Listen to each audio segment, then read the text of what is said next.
Okay. This week on the podcast, we are in our second to last episode in our God is One series of Deuteronomy 6, 4 through 13. And we are going to be zooming in and taking another closer look. We've already looked at him a lot. But again, we're going to zoom in and look at Moses because there's something really significant about Moses that we need to understand where he was and where he got to and how he transformed and then what happened at the end of his life. There is something here that I have never, ever realized about Moses right here in scripture that I cannot wait to share with you because I bet you've never thought about this either. And it changes everything. It is so beautiful. So we are going to be talking about this verse in Deuteronomy, the end of 10. So we did 10 last week, the beginning of verse 10. But we're going to pick up where God is talking specifically through Moses about the land that the Israelites are going to be inheriting, this promised land, Canaan. And he's explaining what it's going to look like. And he says, into the land that he swore to your fathers, to Abraham, to Isaac, and to Jacob to give you. We talked about that last week.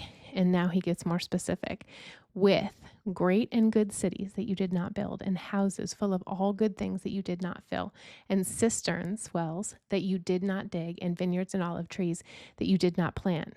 Then take care lest you forget. This word take care means beware, be careful. Then take care lest you forget the Lord who brought you out of the land of Egypt, out of the house of slavery.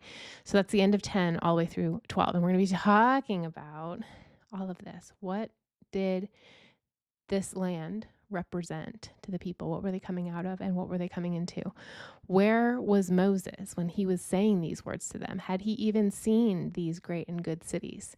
How did he know that God was going to fulfill that promise? And what does it mean to not forget the Lord, especially in light of coming from someone like Moses, who had forgotten the Lord and who had blown it and who had messed up and who, sneak peek, spoiler alert, you've read the Bible, so it's not a spoiler, but Moses was not allowed to enter this land.